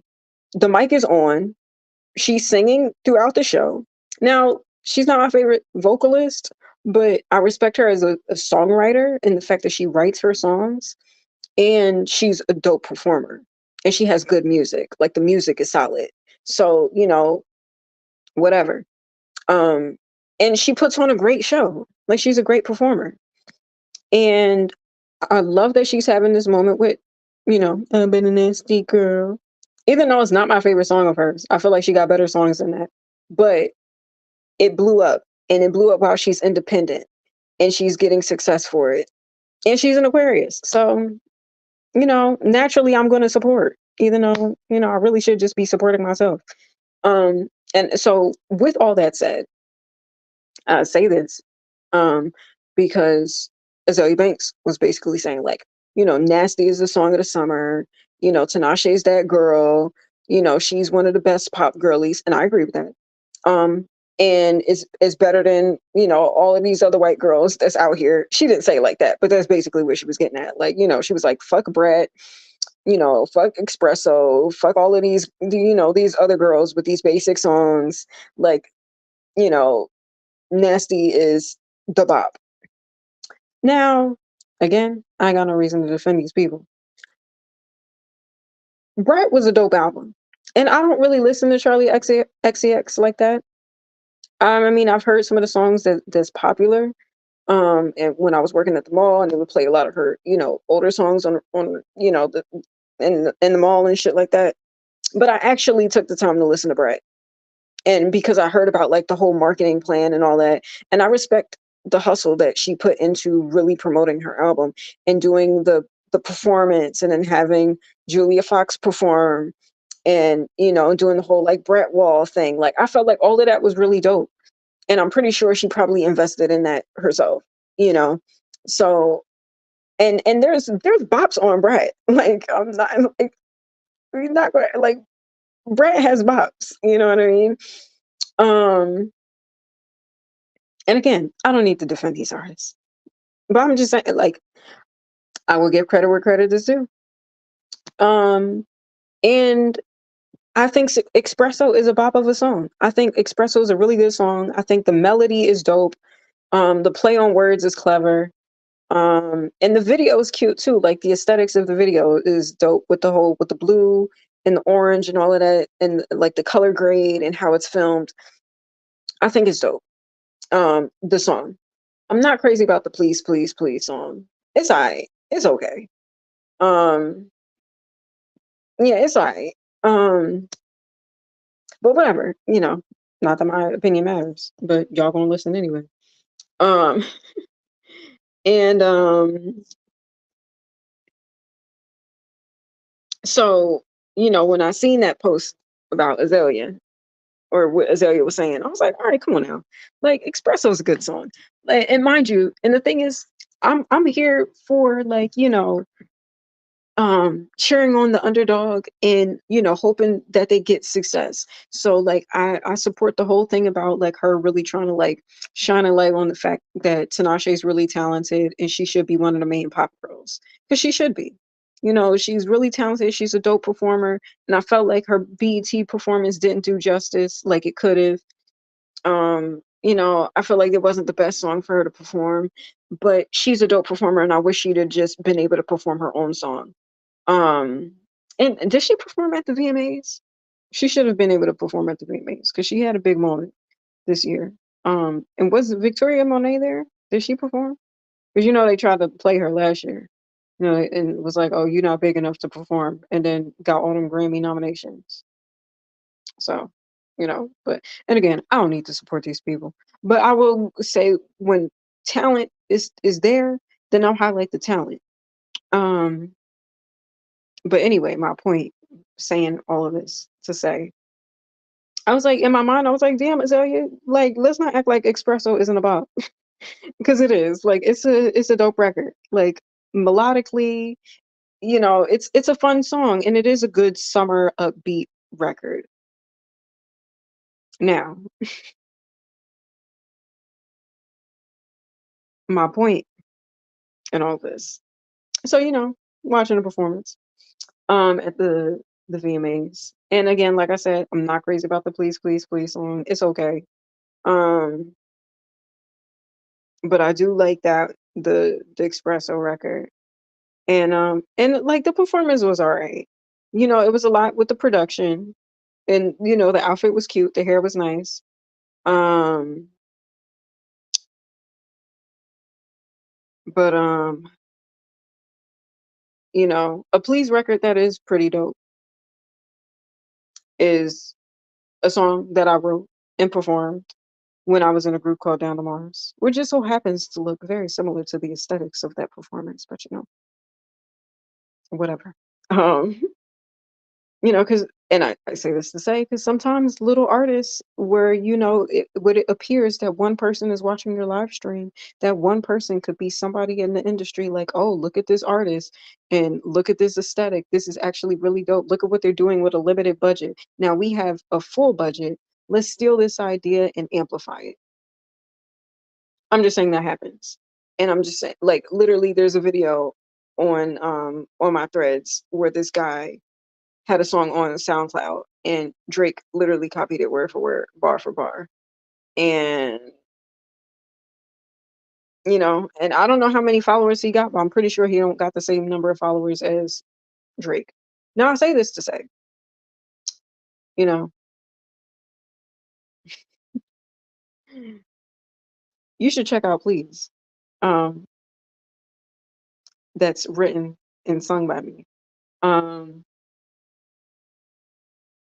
when I was in a group called Down to Mars.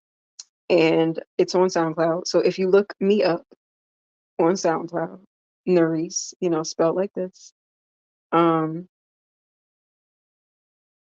and I reposted the EP. Just listen to Please. Just that's the only song that you should listen to. Um, and yeah, I'm proud of that record as a performer, as a singer. The harmonies are dope. The vocals are good. And yeah. And I just write about being an artist, just tired of getting the short end. And knowing that regardless of the mistakes that I make, it makes me stronger, wiser, and all those things. And it's just a good song. And shout out to my old bandmate for making the beat. It's a really dope track. And one of the better ones from that project. So yeah, check that out. But yeah, just look up Narice on SoundCloud and stream please. And then also stream some of my covers and just other records that I've done, like Gogina by SZA, Cabin Fever by Jaden Smith. Um, I did a remake of some other records. So yeah, just check out some of my SoundCloud stuff because yeah,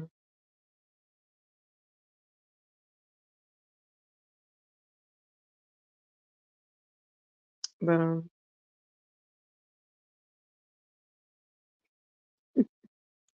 anyway.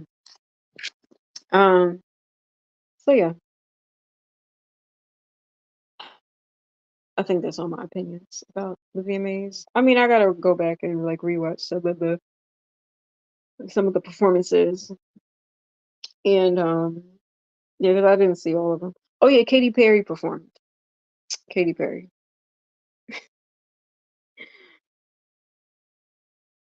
I didn't see the whole thing. I saw clips of it. I know she got this new song with Doechii. Um, it looked cool. They were doing like a real cute lesbian thing. Um, and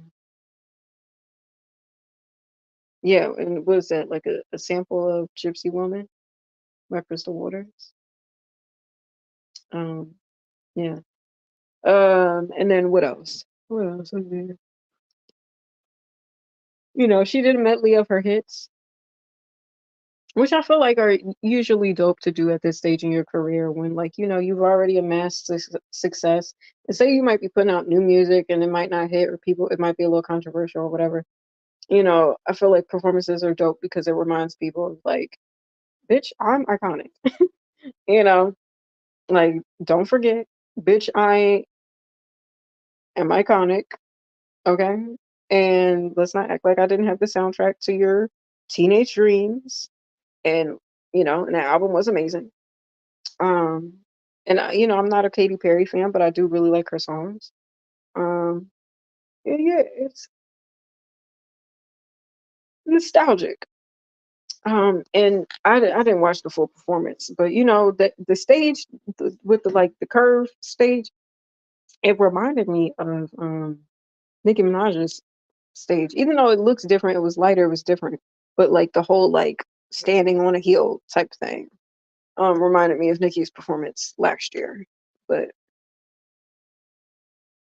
whatever. Not that that matters. Okay. Um, yeah, so there was that. And you know what? And it was funny when they had the clip of her and Doechii, and then it went to Orlando Bloom, and they kept the camera going back to him. It was parts of the performance where he was looking as if he didn't watch her rehearse it. Like he was looking like, oh, this was happening, you know. But I could be tripping. I don't think I was though. But then, like, then of course when he realized, oh, the camera's gonna be on me, so let me, look enthusiastic. I mean, I'm sure he enjoyed himself, and he had a good time. I don't know, but some of the faces he was making was funny to me. Um, yeah, but Yeah, and I love to see that crossover for Doechii. I've been someone to be openly supportive of her for a while. I know she just came out with a project. Um, I haven't listened to it, and I mean, I might, maybe not. I don't know. Eventually, we'll see how I feel about it. Um, I know she has what is it called? Alligator bites never heal. Interesting, interesting title. And you know what's crazy about that? We'll segue into something interesting. Um,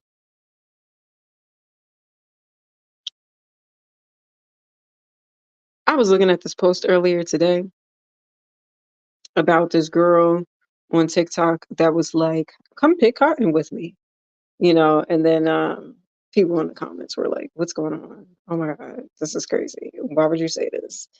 Um, and it just seemed very insensitive.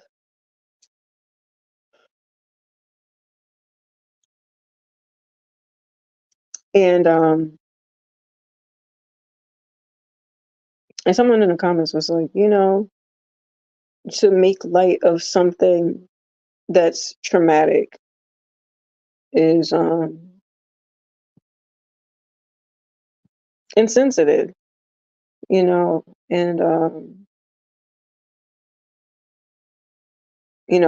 like actual trauma, not like fake trauma, not like orchestrated like trauma for not orchestrated trauma for entertainment, but like real trauma. And in Black history, and someone was saying like, and just thinking back to a time where people used to use Black babies as bait for alligators.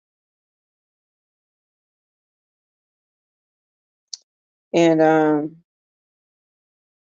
and I had heard about that, not in school though, but I had heard about that, and I thought that was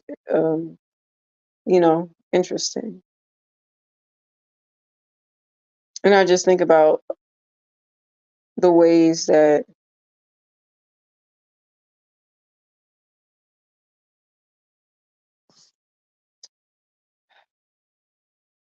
trauma is used for entertainment.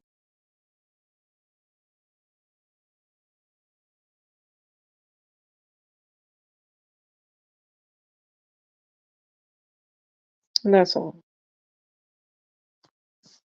Um,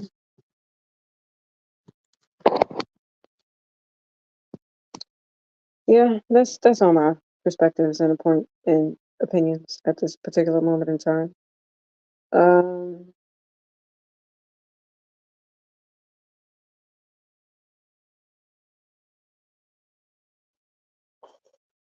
all right. It's late and I'm tired. Um, and s- um, eventually sometime soon, I will, like to get back into the musical live streams. That would be really dope, really cool. Um, and I will. I'll get back into that. Again, like I said, I've just been doing a lot of stuff lately and running around and you know trying to get my personal life together. If my life were anything like the Truman Show, you already know. Um, but you know, my challenge is for folks to like really try to look beyond your emotions and really think logically in some instances. Like, does this legitimately make sense? And like, okay, even if I don't like this situation or like this person, did they make a point here? Was this thing actually good? Am I actually do I actually dislike this, or am I just hating? And why am I hating? Was I conditioned to hate this person because everybody else on social media was hating this person, or do I actually have a reason? And if was that reason like their fault, or was it other things influencing said scenario? I don't know. But I don't know. Food for thought. you know, food for thought for y'all to consider. All right, I'm going to conclude this live stream. Thank you all so much for being a part of this. Um, for anyone that's new here, I usually like to conclude my live streams with like a sound bowl and a prayer and on a high vibrational note. And because it is kind of late, I'm gonna skip out on the sound bowl, but I will say a quick prayer. Um, that's just my vibe. This is what I like. I try to be intentional about the word and using it for positive. And yeah, I will go on and go off on my thoughts, but conclude it on a high vibrational note because balance and duality, and I'm a multifaceted person. So with that said, I'll just keep it simple and do Psalm 23. The Lord is my shepherd, and I shall not want. He makes me lie down in green pastures. He leads me beside the still waters, and he restores my soul. He leads me on a path of righteousness for his name's sake. And although I walk through the valley in the shadow of death, I fear no evil. For thou art with me, thy rod and thy staff comfort me. God prepares a table for me in the presence of my enemies, and will anoint my head with oil, and my cup runneth over. Surely goodness and mercy will follow me all the days of my life, and I dwell in the house of the Lord, my house, forever. So it is, so it will be. Much gratitude for what's already been. Amen, Amina, Ashe. All right, y'all. I hope y'all were entertained by this. I love a good little rants. I would crack my jokes from time to time, give my little perspectives and opinions. And, my challenge for y'all is to compartmentalize and really analyze. Do you really dislike something or are you just hating? And if you're hating, why? You know, and can you have an opinion about somebody and give them their credit um, without being a hater? Or put the hate to the side and really analyze the circumstance logically. Like, you know what? I don't like this person, but these beats are dope because y'all know these beats is dope. I don't like this person, but them bars slap because you know the bars slap. People wouldn't copy it if it did. Just like, you know, you know, I don't like this person, but why don't I like this person? Because I mean, from day one, a lot of the circumstances were set up to be that way for entertainment and chaos. But you know what? This girl's actually pretty funny and she be making valid points. Because I do. And y'all sit and watch, whether it's through my platform or the Truman Show. Because y'all love to see it. And y'all know I'll be right. All right, y'all. Much love to you. And check out the music. I got a project called Divine on all streaming platforms. Listen to it, stream it, check it out. It's available on all platforms, like I said. Um, and if you like it, purchase the physical copies on NarisseM. Links are in the description. If you're watching on YouTube, it's in panels. If you're watching on Kick. And if you go on my website, sign up for the email list. If you enjoy the vibes. And check out the music on SoundCloud. Like I said, I'm not crazy about the Sabrina Carpenter, please, please, please, but please, that is dope. Production, vocals, lyrics, harmonies, um, is Please by Donna Mars, which was a group I used to be in. Apparently, I was destined, a child of destiny to be in. Um, and it's a dope song. It's a dope song. So, yeah, check it out. And then also check out my other covers and all my other stuff on there too. So yeah. All right, I think that's all the things for now. And then Sweet Life. Sweet Life is on SoundCloud. I did a cover of Frank Ocean's Sweet Life. I'm very proud of it. Very proud of the vocal production, the harmonies. I changed up some of the lyrics to fit me and my own experience. And I'm very proud of the vocal production from the low notes to the high notes to the runs to the growls to the all of it because it's there. And yeah, to the subtle nuances, to the, you know, moments of grit. Yeah, I'm proud of that cover. And And I thank you for listening and check it out. You'd be proud of it too. So, all right. With that said, have a good night. Much love to you guys. Have a blessed night. And I will see you guys for Fire Friday. Oh, yeah, quickly.